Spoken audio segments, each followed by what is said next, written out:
never got any better. And so we were telling the doctor, I was like, hey, you sure it's not anything else? And me at the time, for whatever reason, I had a feeling that could have been cancer. Really? I don't know how.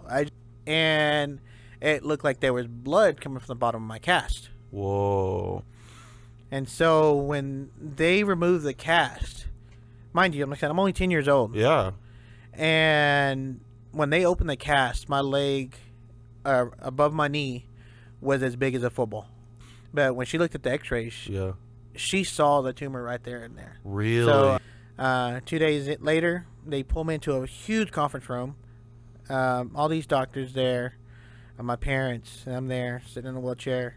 The doctor tells me that I have osteosarcoma. The tumor had deteriorated all of my bone, all the muscle. Yeah, so I'm getting diagnosed with osteosarcoma. Started out in my leg, went to both lungs. What? Yeah. It did? Yeah, because it went so long undiagnosed. It was stage 4. And you knew you had, that's so crazy. Yeah. You knew. They tell me their plan. Yeah. And it's like, okay, they said, the very first thing we got to do is we got to amputate your leg. Oh, gosh, And man. 9 years old, I'm like, amputate? What do you mean? What is that? Yeah. We're going to have to cut off your leg. What did you do? What did you say? Being 9 years old, I cried. Yeah. The worst part of it, through all that, and they were like, your life expectancy is now only 6 months. Wow, we have an amazing story for you today. A very, very inspiring guy. He's been through the ringer. This guy, he was diagnosed with cancer at the age of just either 9 or 10 years old, would eventually have his leg amputated, but had that fighting, competitive spirit from the age of 10. And one care package changed his entire outlook and his entire life. Ladies and gentlemen, this is Chris Sanchez. We inspire. Forged by fire, turn the pressure into power. For real. Fuels burn. Yeah, we rise, we inspire. Forged by fire, turn the pressure into power. For real. All right, welcome back, guys. We got another special guest for you today. This is Chris Sanchez. Thank you, Chris, for coming in, brother. No problem. Yeah, dude. Look forward to it. Yeah, man. So Chris, you you help people with their taxes. Yes. You work at Ethicon. I do. And you officiate football, basketball, and baseball. So baseball. I got away from baseball, but now I'm actually doing men's and co-ed softball. Dude, for the awesome. city. Yeah. So cool. So yeah, we're gonna talk about kind of all of that. I have some questions about some tax stuff, and I know other people might want to hear some of that. But I also want to get into the officiating, talk about kids sports, youth sports, that kind of deal. Yeah. It can be super intense, especially in West Texas. Yeah. Very much so. Yeah, dude. So before we jump into it, tell the audience a little bit about yourself. So look into this camera right here. Okay. Tell them who you are and what you do. Okay. So, of course, as you mentioned, I'm Chris Sanchez. Been a resident of San Angelo since 2009. Just as he touched on, of course, work at Ethicon. Been doing taxes now, of course, going on 2 years with Premier Tax Service.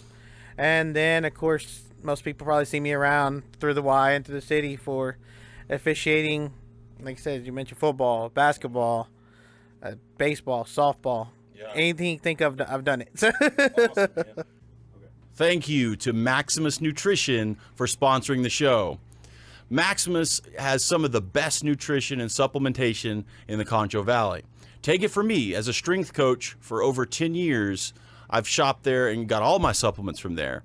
There's two, in fact, that I'd like to personally recommend to you.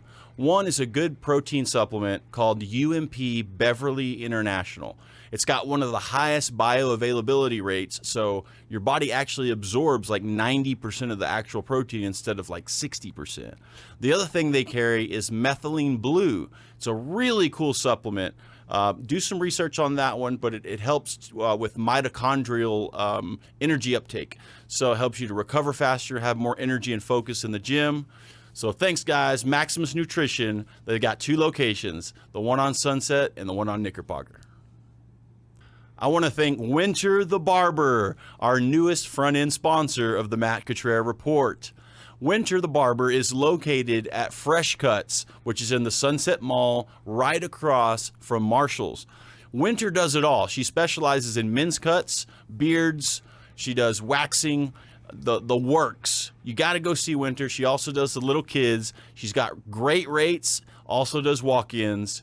Winter the barber. Tell her Matt Cottrell sent you. I want to thank the San Angelo Performing Arts Center and my good friend Yuki Kunoyuki for sponsoring the Matt Cottrell Report. SAPAC is really great for San Angelo and the Concho Valley. Guys, the more we get out and watch live performances, whether it's a comedy show or live music or anything they put on over there, it's going to help our community grow with the arts and culture. So thank you, SAPAC, sincerely from the Matt Cottrell Report. We hope to see you at a show. So when I lost my leg, let's talk about that, man. Okay. What your diagnosis, how all that happened. Yeah, get into that a little bit. So actually, I was 10 years old, actually about to turn 10. Mm-hmm. Again, playing sports. I was playing football with my friends, and I ended up falling, hitting my knee. Was it a game you were in, or like a? It was just a pick. Hanging out. Yeah, playing in the playground type deal. Yeah. And got tackled, and of course, like I said, we're kids, so we don't have no pads on or anything. Yeah. Hit my leg up against a rock, and I thought it's like, okay, maybe broke my knee or cracked it or something. So was going to a doctor. They sent me to an orthopedic, and at the time, the orthopedic surgeon that I was seeing, he was like, you end up breaking or fracturing your knee, as like, so you have a calcium buildup, and that's what your swelling and pain and discomfort's from. I was like, okay. Yeah. So he casted me on in a full leg cast for about 3 months. Never got any better.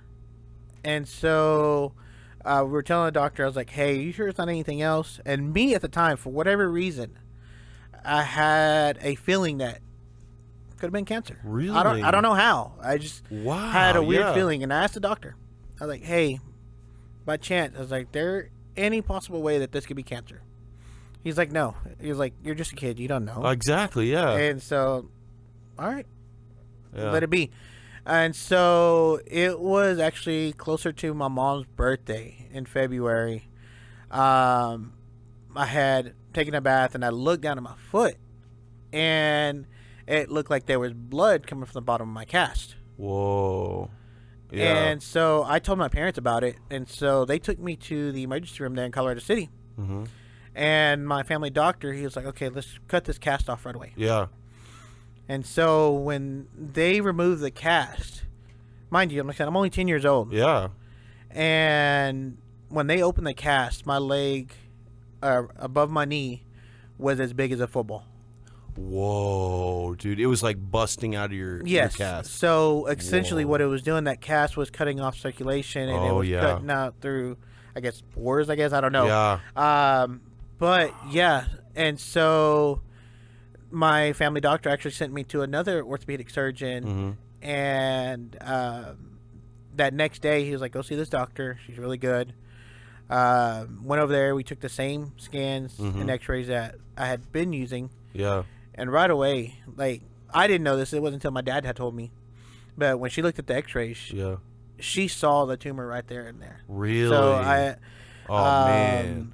The next day I was in school. It was the last day of school. Or because this is now going into May. Yeah. Last day of school, my dad picks me up, and he's like, hey, we got to go to Houston. Yeah. To MD Anderson. Right. And so I'm like, okay. I'm like, I don't know what's going on. Right, yeah. I'm 10 years old. Exactly, Or 9 years old, about to be 10. Yep. And so, get to MD Anderson. They're doing tests. 2 days later, they pull me into a huge conference room. All these doctors there. My parents, and I'm there sitting in a wheelchair. Doctor tells me that I have osteosarcoma, which is, of course, a bone cancer. It's a bone cancer? Yes. Okay, yeah. And wow. so with me waiting 3 months to even get diagnosed, the tumor had deteriorated all of my bone, all the muscle. And so it kind of made sense when I actually had that cast removed and was trying to wear a brace. I had no stability. Oh, yeah. Wow. So, so I'm getting diagnosed with osteosarcoma. Started out in my leg, went to both lungs. What? Yeah. It did? Yeah, because it went so long undiagnosed. It was Man, stage 4. and you knew you had. That's so crazy. Yeah. You knew. Do you think that's a God thing? What is that? I feel that it was. I do too. I feel that it was. Wow. But and like I said, it's crazy that it happened. And like I said, I'm just sitting there, and of course, being 9 years old, going, How did that feel, dude? I was actually freaking out. Like I didn't know. What made it worse is, of course, like I said, they tell me the diagnosis. They tell me their plan. Yeah. And it's like, okay, they said the very first thing we gotta do is you gotta amputate your leg. Oh gosh, And man. 9 years old, I'm like, amputate? What do you mean? What is that? Yeah. We're gonna have to cut off your leg. What did you do? What did you say? Being 9 years old, I cried. Yeah. I was like, cause I would have like screamed. yeah, I was like, because the very first thing that was going through my head was, I was like, I'm not gonna be able to play sports. Exactly, dude. That's what I would have thought. Yeah, too. it's like because I'm 9 years old. I hurt my leg playing football. Yeah. And it's like that's of course what I love doing. We live in West Texas. Right. Football is key here. That's right, dude. Yes, it's life. And so that was the very first thing that went through my head. And then of course they went in through into it a little bit more. They were like, it spread to both lungs. They're gonna have to remove portions of both lungs. Oh no. Yeah. And then the worst part of it, through all that, and they were like, your life expectancy is now only 6 months. They said that to you? They had a No, dude. They said I had 5% chance of living. What? Yeah. Wow. What did you? I mean, dude, what did that feel like? I was just. You had to be terrified, dude. I was scared. I was like, to say that I wasn't, dude, I would be lying. Know that. Yeah, like I was scared. Yeah. Because I'm like I'm barely living life. Right, dude. And 10 years old. Yeah. Being told you have 6 months to live. Yep. What did your parents do? They were upset. Yeah. My dad was very pissed with the doctors. Upset, Yeah. Understandably so. Yeah. As a parent, I would be too. I was like, how are you gonna tell my child he's only gonna have this much time to live? Exactly. Yeah. And so, like, those first couple of days, I was just in bed. I'm like, really? Like, wow. Like, yeah. What am I gonna do? Exactly. Yeah. What did they say? Like, did they offer any hope at all? Like, hey, he has a chance if we do this, this, and that, or there's not much we can do. What did they say? So, of course, they try to get MD Anderson. Of course, being a research hospital, they're gonna try to give you as much. They're gonna be upfront with you, but they're gonna try to do everything they can. Okay. Yeah. And so, my doctor is like, we're gonna do this in hopes to help cure him, but because of the chemo that we're gonna have to give him, they had to give me like 3 different types of chemo. Wow. That it would possibly kill me if not the cancer itself. Man. Yeah. And so that, like I said, trying to process everything was just like, still to this day, I'm like, I don't know how I did it. I don't either. Yeah. I don't either, dude. Yeah. But the crazy thing is so of course, being in a small town through community there in Colorado City, I actually had a lot of the school there, my friends, they had actually sent me like a little care package while I was there in Houston. Had cards, games, everything. So once I was there in the hospital, I saw that. I was like, you know what? I was like, I have people supporting me here. I got people backing me up. I was like, I'm not going to let this beat me. Yeah. Wow. I'm not going to let cancer beat me. You said that to yourself? I told my parents that too. Dude, really? Yeah. That's amazing. And so so my parents, that of course, competitive spirit, yes, dude. You know what I mean?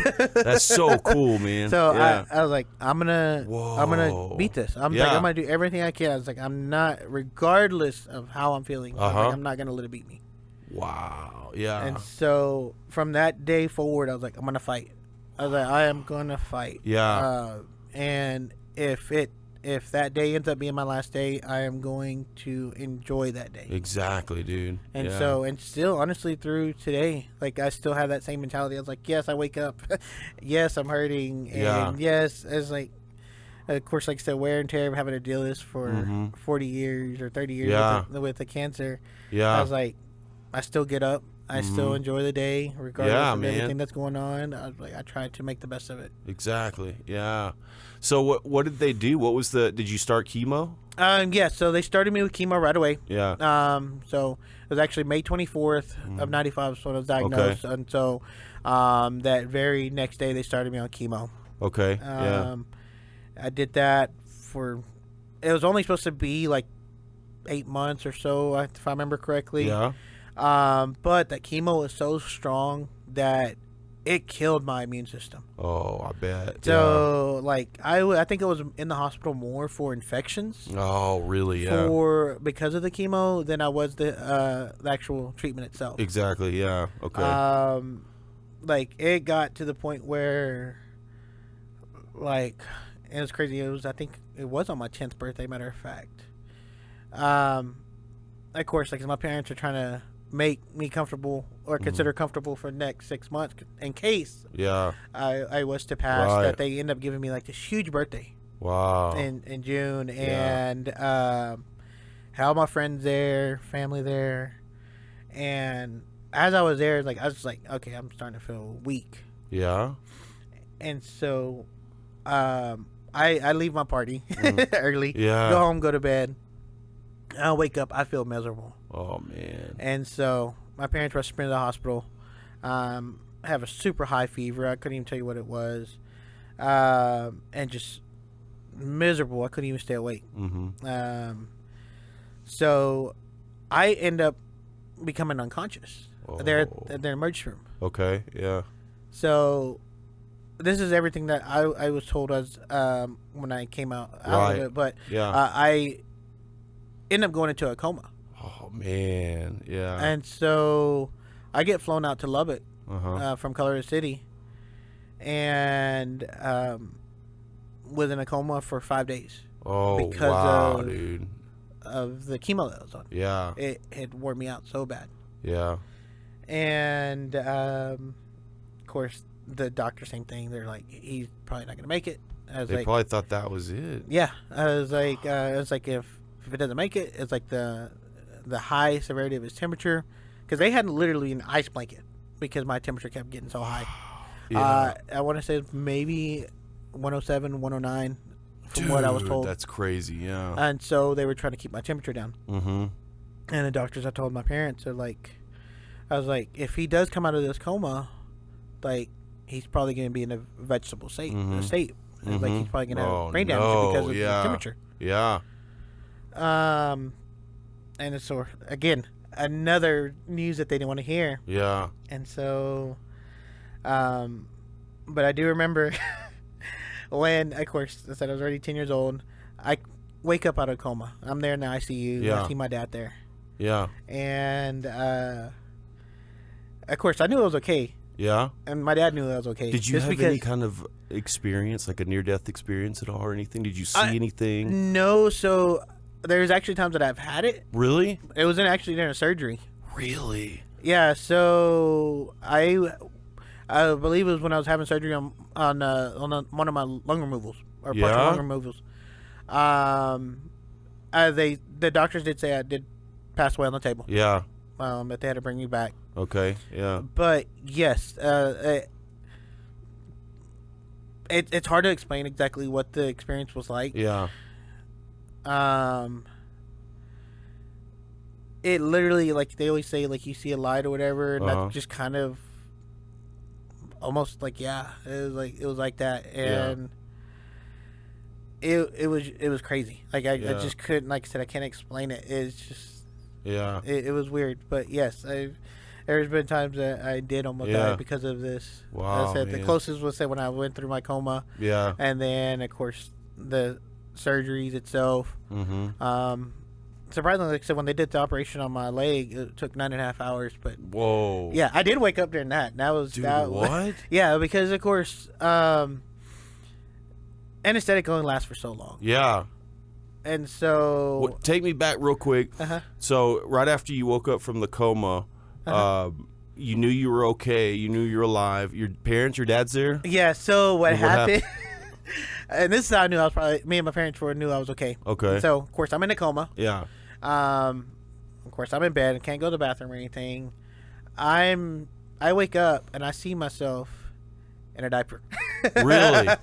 Yeah. And so being a typical 10-year-old kid, Yeah. I'm like, why am I in a diaper? Yeah, that's the first thing you thought. Yes. Yeah. Why am I in a diaper? Yeah. Yes. Yeah. And so then my dad explained to her, my parents explained to me exactly what's going on. I was like, Yeah. what the heck? They're like, That's you've crazy. been gone for 5 days. You've been out. Yeah. Yeah. And so, Dang. yeah, I wake up, they take me out of the ICU, and they put me in a regular room after they do a monitoring me. Yeah. And it was crazy, too, and this is another reason my dad knew I was okay, or my parents knew I was okay, is, of course, I've been on a feeding tube Yeah. because they try to get whatever nutrients you can Right. during that time. Yep. That I wanted food. I told my dad, I was Oh, like, you take were me. I hungry, was like, dude. Yeah. so when I was going through my cancer, I always wanted Dairy Queen. Really? That was Yeah. like that was my go-to What spot. did you get from their steak fingers or something? No, it was actually the Hunger Buster. Oh, nice. So yeah. that was because, of course, any small town, there's a Dairy Queen. Oh, yeah. Always. I grew up eating that, Yeah, too. Yeah. so I told my dad, I was like, Dad, go to Dairy Queen. Yeah. There in Lubbock. I was like, get me a Hunger Buster Yeah. with a cup of nacho cheese. Nice. And so Yeah. there he goes to Dairy Queen. Oh, comes yeah. back. I'm not even supposed to be having this yet. Oh, that's right. I bet. Yeah. They got to ease you back into Yeah, solid I like- food. Yeah. I was like, and he all sneaks it in just That's so I could awesome. eat it. And I Yeah. probably only ate like a few bites. And I was, Yeah. because I was so miserable. But Right. he was like, okay, my son's gonna be okay. Yeah. So then what happened? Did you go to a surgery pretty soon after that? No. So basically, like I said, I was just on the antibiotics trying to get my strength back up. Okay. Of course, that postponed my chemo for a little bit Yeah. because they're trying to get my body back to full strength. Because Makes as sense. soon as you get back on the chemo, your body gets pretty much all your immune system is killed again. Yeah. So yeah, like I said, that was probably the most scariest feeling ever. Yeah. Oh, yeah. When all that happened, but it kind of opened up a door for us and my family to seek treatment there in Lubbock at that Okay. time, because of course being in Colorado City and going to Houston every single week, that wears on you. Oh, man. Yeah. That's hard. And so Lubbock at the time was only 2 hours for me, or an hour and a half now. Yeah. And so we would go there and do my treatment. Yeah. Did that up until like I want to say June of '96 was when I actually completed my chemo treatment. Okay. And Yeah. so that was definitely a huge win for me. It was being able Yeah. to say that I'm done with chemo. I bet, dude. And It's, did it help with the cancer? What was Yeah, the state so of that? So it did help with the cancer. So it actually was able to reduce the tumor in my leg to where they can be able to amputate. Okay. And then, of course, like I said, they can't completely fully remove lungs, but they did what the mass where they can get most of the tumor out, and then the chemo kill the rest of Okay, it. So yeah. it did do that. And so that cleared it. Yeah. Now, later on that year, I want to say it was in October of '96, I actually found out I relapsed.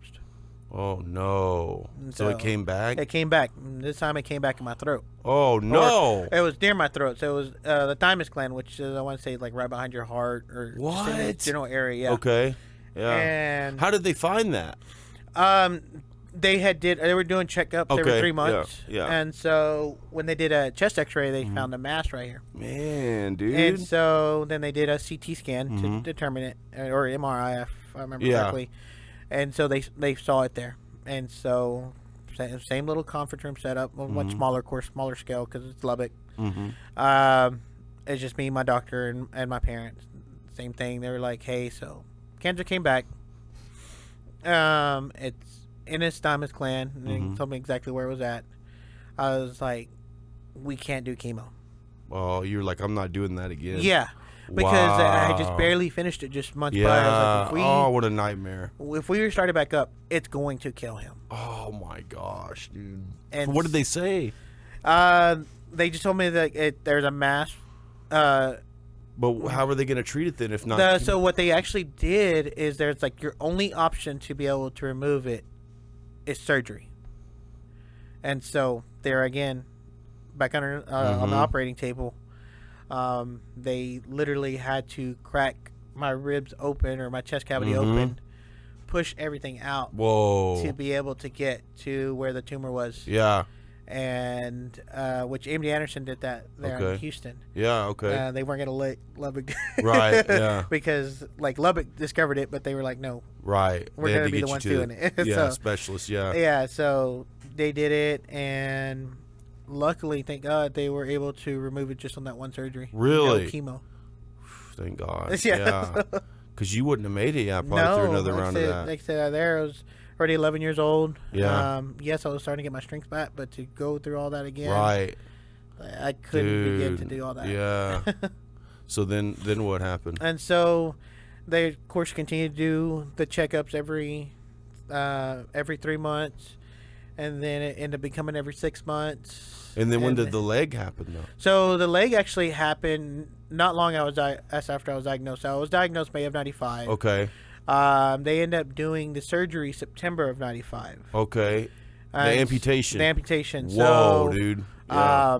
and the crazy thing is, like, as I mentioned, is like the cancer is it was from my knee, ended up going all the way up almost to my hip. Yeah. And the way they described it is like we have one of two options of how we can do the amputation.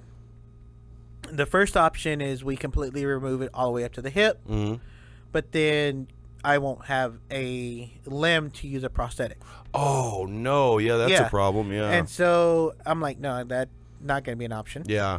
Yeah. So at that point, I was like, okay, well, we can do another procedure. It's called a turnabout, where they remove the leg from the knee all the way up to the hip, bring your lower leg up, and then basically they rotate the foot to where your foot is the knee joint. Whoa. Yeah. Okay. So Wow. at that point, you become considered a below knee amputee. Okay. Again, Yeah. being 10 years old, I was like, I don't want to have my foot like that. Yeah, I bet, dude. No, Yeah. so they're like, okay, it's like we can do another surgeries like that. I was like, we've only done this once before, but it didn't take. So they did the same thing where they bring the lower leg up and attach it to the hip, but we will remove the foot. Really? Yes.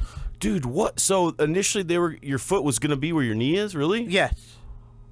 But instead they were going to remove your foot, So they bring it up, and then put your foot back on? No, so what they did, they still brought my lower leg up. Yeah. But instead of keeping the foot there, they removed it and basically kept the nerve endings and whatnot and folded it over. So this is actually the heel of my foot right here. No. Where my knee is, it's actually the heel of my foot.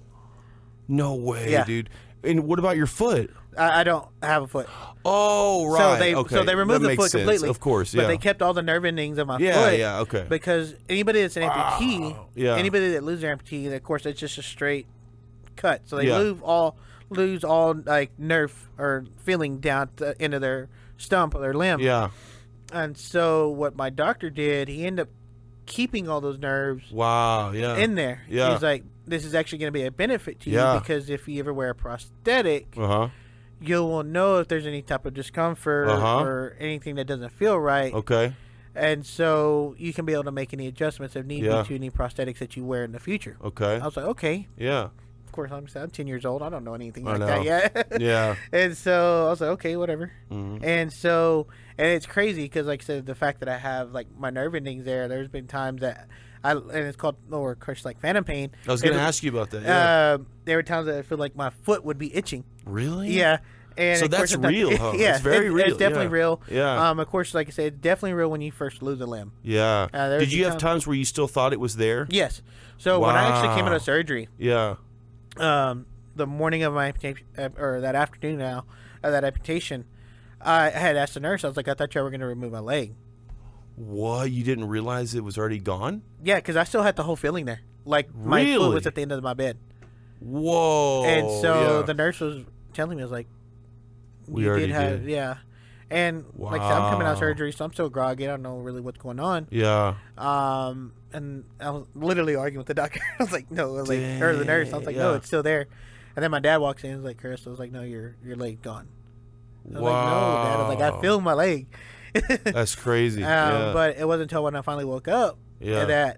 that because of the way they did the operation, like my leg was literally right here. So I'm looking at it and I'm like, dang, that's crazy. You're looking at it. What do you mean? Because they had to have my leg at an angle.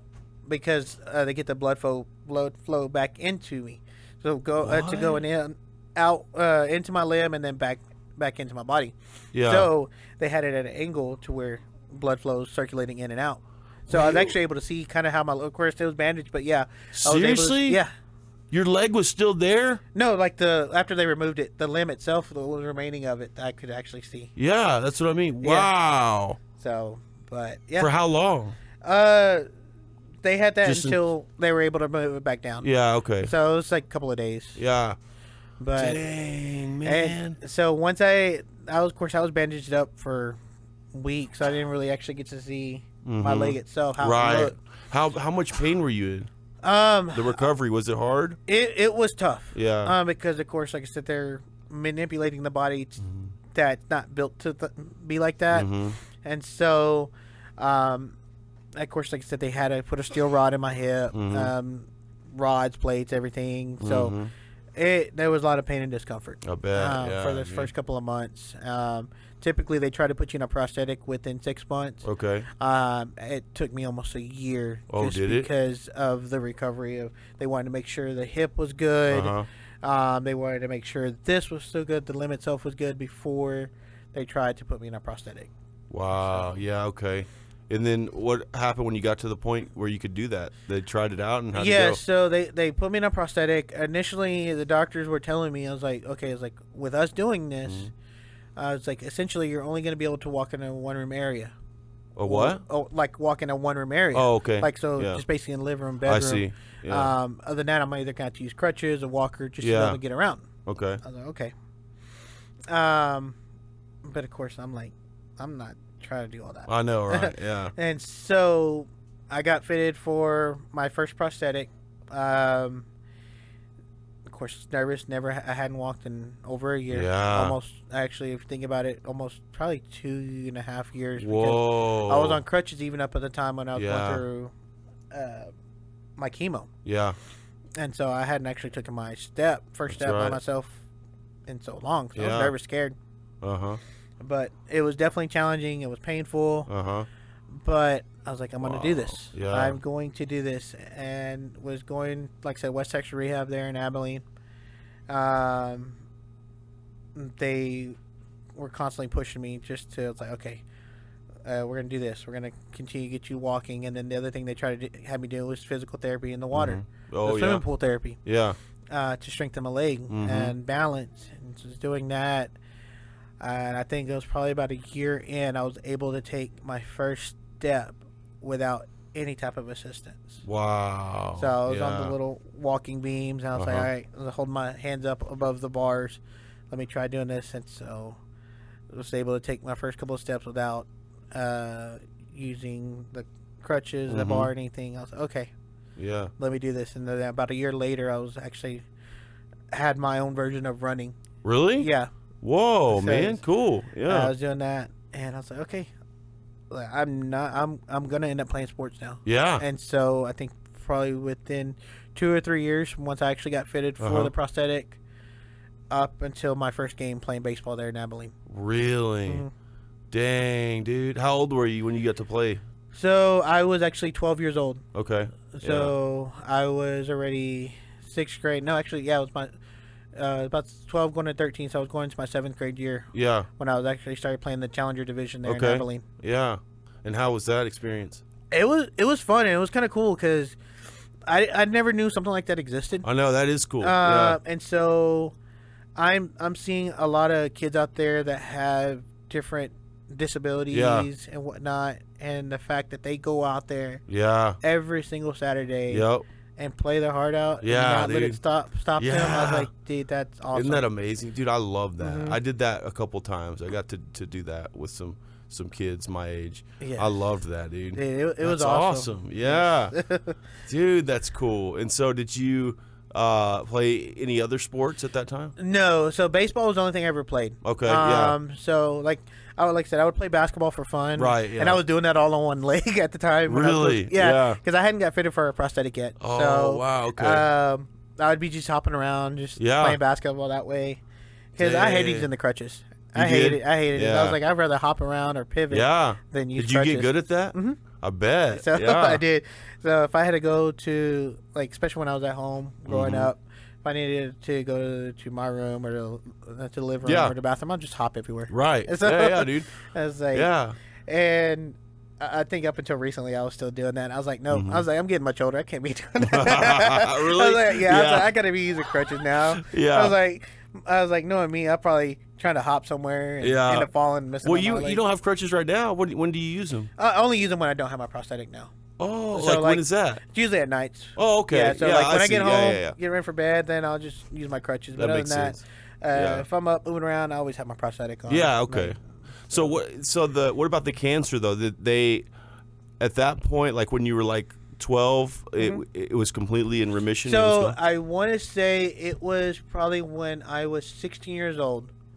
I was declared cancer free. Wow. So you still dealt with it for a few because years. Well, so I was basically done with the whole treatment back in like the October of '96 is when they did the surgery. Okay. So I wasn't having any more treatment after that. Okay. They were just doing checkups. So I see. Okay. You basically go through a 5-year protocol. Okay. They continue to do checkups every 3 months, and it goes to every 6 months, and every year. And so once I hit that 5th year mark, so I was 17. So it was my sophomore year in high school. Yeah. I was declared cancer free. Okay. Wow. Yeah, Man, how did so that feel It felt amazing. to be done with that? Yeah, it was just because the fact of everything I went through from the treatments, in and out of hospitals, the surgeries, like knowing that I don't have to go through that. Right. Yeah. It was a relief. Yeah. And so the doctor was like, okay, so basically we'll still do every year here on out.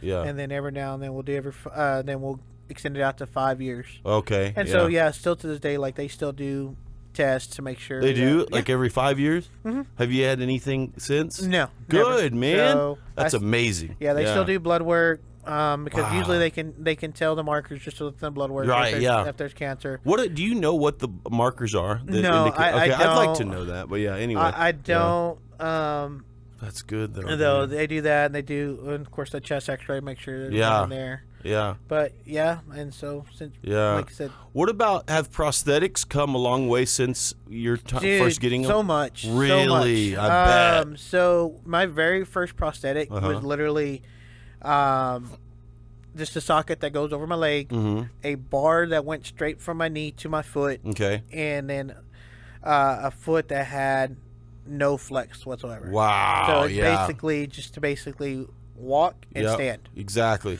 Yeah. And so that was my very first prosthetic. Okay. And then the guy that was making my prosthetics knew I was trying to play sport. Yeah. And there in Abilene, I went to Abilene Artificial Limbs. The guy there, he was very trying to become innovative. Oh, cool. And Yeah. actually, because the guy that was running that office, they have 2 offices. They have one in Lubbock. They have one in Abilene. And it was a family-run business. And his son was always he wanted to do like top-of-the-line stuff. He was like something out of the ordinary. Right. And then now his other son that now took over the same thing. Yeah. And so he has a son that runs the Lubbock office there, and then basically his protege that he bring up in Abilene, he runs that office. Okay. Yeah. And so they're always trying to find the latest technology with prosthetics. Yeah. And so there's different levels when it comes to a prosthetic on athletic level. There's K1, which is basically just basic walking. Okay. Yeah. And then you have a K4, which is athletes. Okay. Yeah. And I was registered as a K4 at that time. Nice. Yeah. And so they wanted to try to give me the flex foot. The knees that had shock absorbers, basically rotation, pivot. Yeah. And they gave me all that just so I can be able to play sports in high school. Okay. Yeah. So. Did you ever get one of those that you see like in the Olympics with the where it bends? You know. So like, I actually had a version of it. Okay. So that's one of the flex foot. yeah, flex foot. So they have it where those, of course, have the massive bounce and spring to be able to accelerate. Right. Yeah. So I had a version of that where it's a smaller scale. But yes, I had one. Cool, dude. Did you like it? I loved it. Yeah, that's amazing, dude. So it made it so much easier, especially because I was in high school, so I was playing baseball. I was playing basketball now at that time. Yeah. So it just made it easier for me to get up and down the field, up and down the court. And, nice. But yeah, like today's an age with prosthetics, like now it's all computerized. Yeah. And that's actually what I'm trying to do right now is trying to actually get a leg that's more computerized. Yeah. So it measures like how I walk. Ooh, yeah. And then it basically matches that gait. Okay. Yeah. To where I'm not having to use so much of my hip when I walk. It does it itself. I see. Yeah. So it does that. Dude. Yeah. With most prosthetics, you basically have the flexion. So once you press your heel, the foot will move down. Okay. But it makes it tough when you try to go up a hill. Oh, yeah. So this new prosthetic that I'm trying to get actually has it to where the foot actually rotates, flexes down, but also flexes up. Nice. Yeah. And then, of course, the same rotation and shock bounce that I have with all my other prosthetics. Yeah. Okay.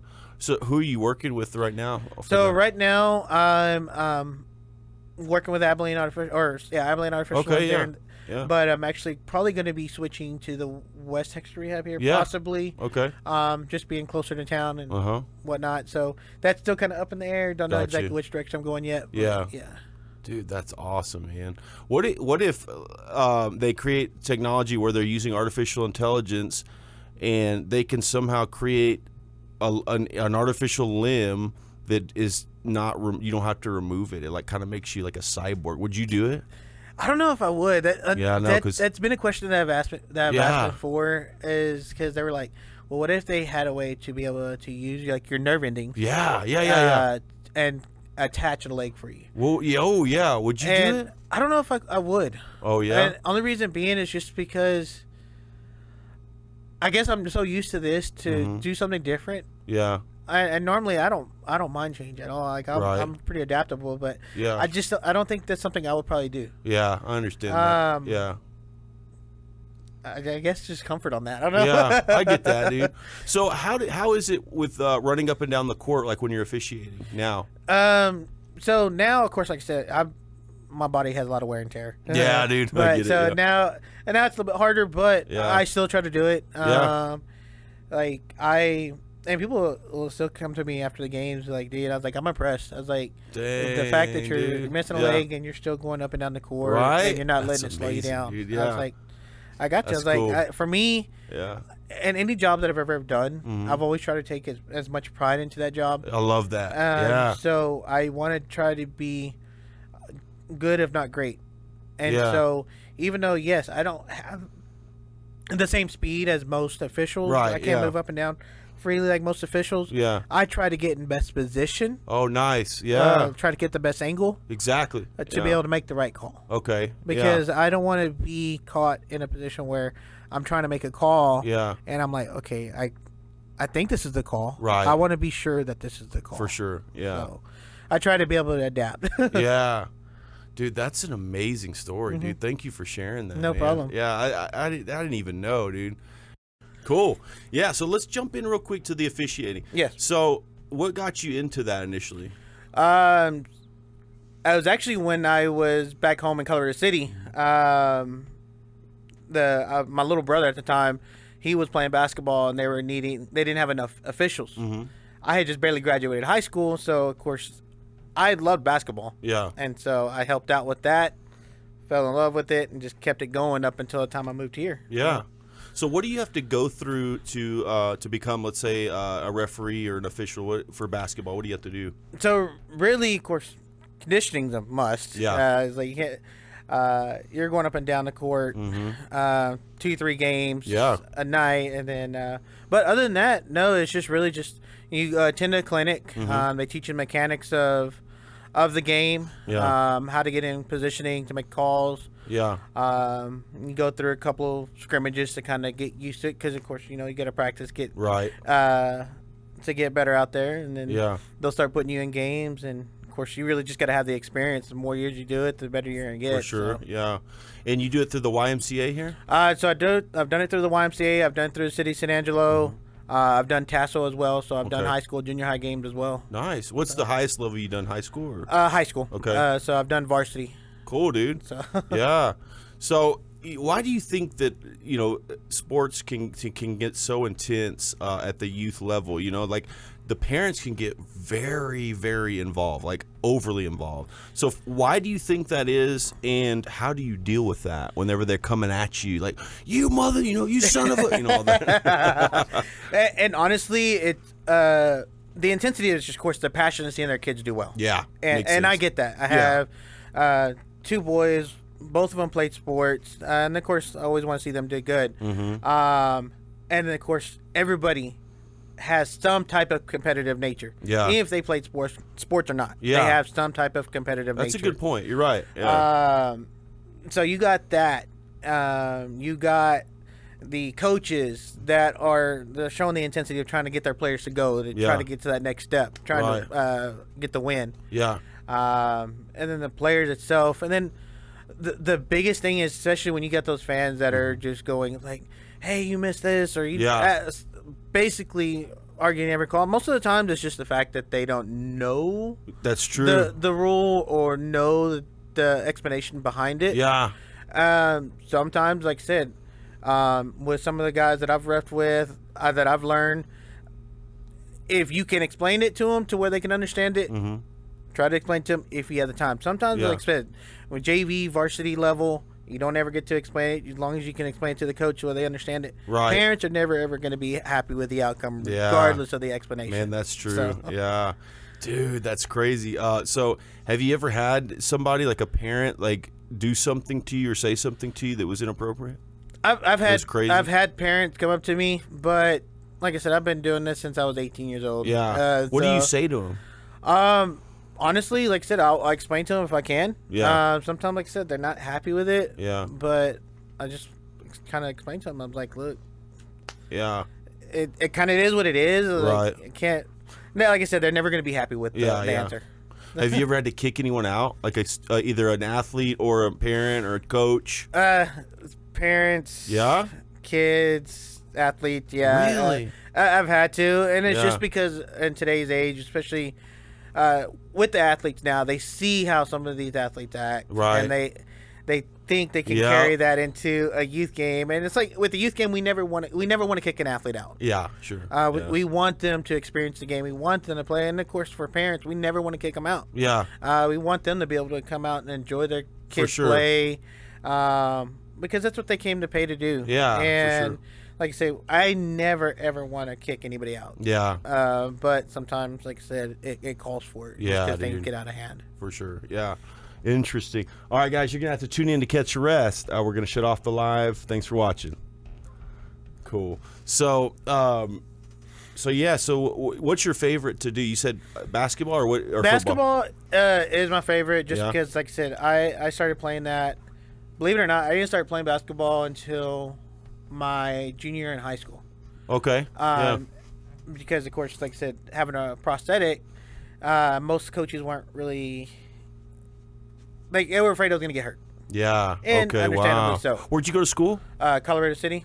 And then, In Texas? Yeah. Yeah. Where is that, dude? So it's actually about an hour north of here. Okay, It's I've right never in been there. between Big Spring, or between Midland and Abilene. Okay. So it's Yeah. literally What's an the hour. population? Gosh, Roughly. probably like maybe 2,000-3,000 people. Oh, that's it? Yeah, so So it was a 1A or 2A you went 2A. to? 2A. Well, Okay. now yeah. it's 3A, but Oh, okay. back yeah. then, like, we used to play, of course, Jim Ned, Ballinger, Okay. Grave Creek, Yeah. Crane, Y'all play wall or no? Wall. Yeah. Crane? Y'all played Crane? we did. That's cool, man. Yeah. So, I think one time we played Lamesa, Monahans, Mm-hmm. Fort Stockton. Yeah. A lot of small schools Yeah. in that area. Cool, dude. So, What year did you graduate from there? I graduated, actually, so I went to school in Colorado City Mm-hmm. up until my, like I said, my junior year, which was 03. Mm-hmm. And then my second semester of 03, my junior year, I transferred to Lorain. Okay. Where's that? It's actually about 10 minutes east of Colorado City. Okay, So going towards Abilene. Yeah. So I went there my last year and a half. Yeah. That's actually where I got to play sports. Okay. Yeah. So I actually transferred over there because my intent was to play baseball. Yeah. Because I played baseball. Dude, really? I played baseball too. Cool, man. Yeah. So how I actually got in is, of course, I was doing a lot of my treatment from when I was going through my cancer. Yeah. There in Abilene. Okay.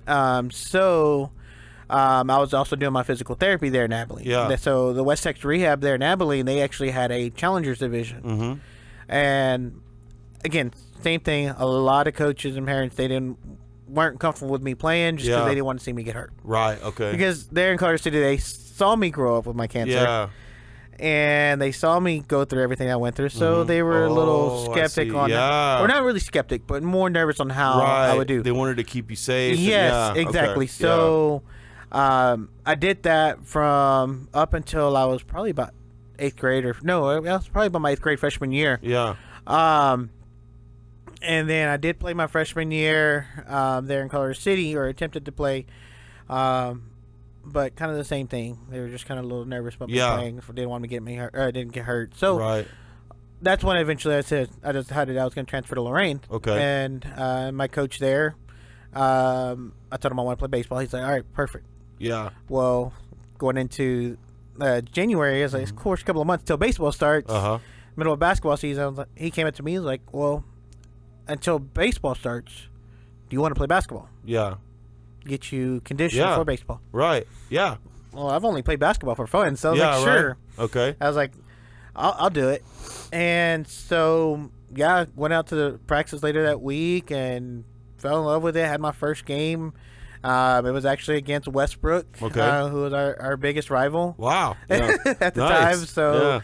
So, dude, talking about the intensity. Yeah. Like I said, that was it. And That's like I cool. said, I'm very competitive. Yeah. So to go in that game against Westbrook and did well, like I said, played a few minutes, kind of get a feel of the game, and dude, I fell in love with it. Yeah, dude, that's awesome, man. And kept it going ever since. Yeah. So, I still That's to cool. this day would have never ever thought that I would be as much into basketball as I am now. Wow. Yeah, that's awesome, man.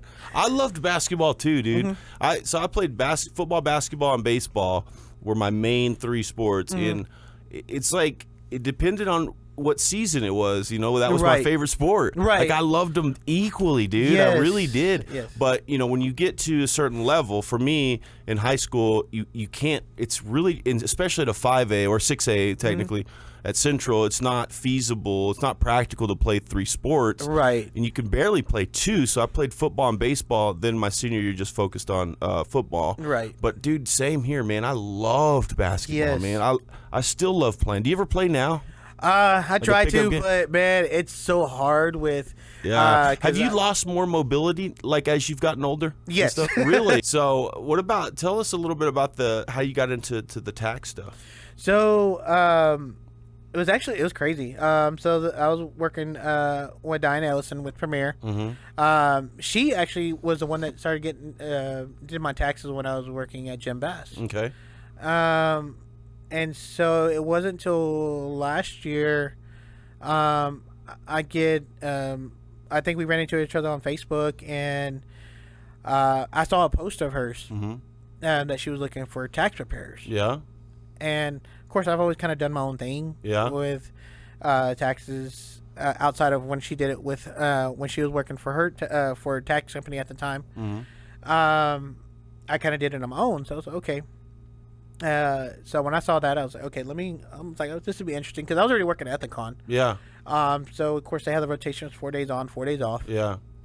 And so I wanted something to do on the side. Yeah. Yeah. Okay. And I had been doing sales for the last 8 years. Yeah. At Ethicon? No, somewhere where I was selling cars. Oh yeah. Yeah. Okay. Jim Bass. Yeah. Jim Bass, and then through Lithia. Okay. Yeah. So this was probably the closest I could get to probably doing, not really sales, but I guess interacting with people. Yeah. And providing a service, basically. Yeah. So I got into that. She provided us the training and whatnot, and Yeah. I enjoyed it, because especially the fact of some people some know basically what they're gonna get. Yeah. Return wise. Yeah. Some don't know, and when we tell them like, hey, you're getting this amount. They're pumped. Oh yeah, Dude. They're like, dude, like really? It's like, yeah. So do you mostly work with just everyday people, just helping them file their income tax? Do you do any specialty? Do you work with businesses and do any like specialty stuff at all? So I have. Okay. Most, like I said, we deal with businesses. So those that are self-employed, have run their own business. Yeah. We actually have a guy there at Premier that actually specializes with businesses with bookkeeping and whatnot. So we usually recommend to that guy there. Yeah. But yeah, like any type of taxes, we help them out. Cool. Mostly handle. I've done some 1099. Yeah. Okay. Yeah. But of course, most of them are usually W-2. You've done some 1099. I might have to come to you, dude. Okay. What for sure. about somebody who's needs to file a few years of back taxes? Have you ever done that? Yeah. So Yeah? I've done that. There's been some that are actually surprised because they think they're gonna have to pay so much. Yeah, I bet. Because they know there's penalties if they Yeah. don't file after so many years. Yeah. There was actually one client that he was surprised how much I was able to get him back because he was like, I actually get a return and I don't have to pay nothing. I was like, Whoa, yeah. that's amazing, dude. Because even Yeah. after all the penalties, he still got a return. Whoa. But See, that's a good thing. cool, dude. Yeah. And that's why I love what I do because the Dude, fact yeah. of something like that. You're helping people out of a hole sometimes. You know Yes, what I mean? Yeah, they feel exactly. like, dude, that's awesome. Yeah, And- I like that. And people don't realize is that if you do have multiple years that you have to file, I was like, and this is just something I've always carried, being in sales for so long, Yeah. that I'm going to take care of that person. Really? Yes, What I'm do you gonna mean? do- How? So if they have to, of course, like I said, I want to try to get them as much as I can for their return. But of course, like I said, you gotta pay by anytime you go to like H&R Block, Jack Yeah, and yeah. Hewitt, and Yeah, of we're course. just like them. Yeah. But like I said, if you have multiple years, I'm not gonna charge you a crazy amount. That's It's cool. Just because you Right. haven't filed the last 2, 3, 4 years. Like, Yeah. especially us at Premier, we want to make sure that we're taking care of our clients, and that's why Diana has been able to grow that business Yeah. from what it was to start up 5 years ago, or now 6 years ago, to what it is now. That's cool, man. Diana, you said? Diana What's her Ellison. last name? Ellison. Ellison? Yeah, with Very Premier, cool. the tax queen. Premier? The tax Yeah, queen. Yeah. yes. Shout out. That's awesome. Fantastic, dude. Yeah. So, Man, that's cool. Dude, you do a lot of stuff. Yes. And real quick, I want to ask you about Ethicon because Ethicon is one of the one of the biggest hubs we have here as far as really solid employment in the Yes. Concho Valley. And there's a lot of different jobs there. I've had friends who've worked there forever. You probably know some of them. Do you know Walter Bryant? I do. He's I a do know good Walter. friend of mine. Great yeah. guy. Great guy. Do you know? There used to be Eddie Garza. He's gone now, but he was Yeah. there for a while. And then Larry. I don't know if you know Larry. He was an older guy, and he was in management. Larry Lopez. I don't know if you remember Larry. No, anyway. But what do you do at Ethicon? So basically, I'm a machine operator. Okay. So what we do is we're basically getting the whatever sutures we got, and we're packaging them and send them out. Like, so we can't really go too much into it, but Yeah, I get you. Yeah. but that's basically what we handle. Yeah. We handle sutures and we're sending them out. And Ethicon, of course, we handle majority of worldwide sutures everywhere. So Yeah. we got people, we send them out here, Shannon, and of course worldwide. Yeah, dude. Wow, that's awesome. So I ask everybody this. So after having gone through everything you've gone through, man, what a journey. But what are 3 things that you're most grateful for in your life right now? So of course, life itself. Nice. Yeah. Because of the fact of going through what I went through, and of course, most of the time, I was there in Indiana Anderson. I'm in the children's hospital, and I've seen kids literally just as a few months old going through cancers, and then of course having friends that I've made going through cancer Yeah. that have passed away, Wow. and yeah. so they weren't able to live the life that they wanted to. That's And so right. for me, I try to, like I said, I always live life to the fullest. Yeah. That's number one to me. Right. That's cool. Yeah. And so, I don't really think I can really think of other than, of course, like number 2 being my kids. Awesome. Yeah. Like I said, my 2 boys, my little girl. Mm-hmm. I was like, they're what motivate me. Yeah, I nice. was like, yes, I was like everything that I've ever done, from doing what I do now at Ethicon, from their premiere, and then of course officiating through the YMCA and through the city. Like I do it just so I can be able to take care of them Yeah, and provide for them. cool. Yeah, And then of course my family and friends, nice. because yeah. the fact of the matter is, I was like, without them, I wouldn't be where I'm at right now. That's right. Yeah. Because from that care package I got when I was 9 years old, laying in a hospital bed, and to all the friends that I've met through today. Yeah. Like they say, life is literally a journey to help get you to where you are today. And like if it wasn't for the people that I've met, going through the cancer, going through the treatment, going through everything that I've been through, from West Texas Rehab through Abilene Artificial Limbs, and like I don't think I would, and even of course all the people that I encountered just out in the street, with similar situations, or even something that they're going through or going to be going through, it's helped create me to the person I am today. Yeah, for sure, man. That's amazing, dude. Well, thank you, man, for No sharing problem. your inspiring story. This was incredible, dude. I appreciate it. Cool. All right, guys. You heard it here. We'll see you on the next one. Take care.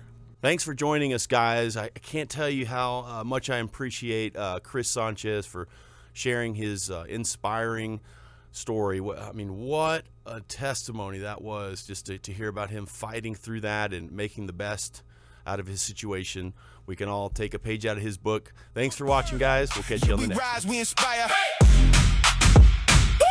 Forged by fire, turn the pressure into power. For real.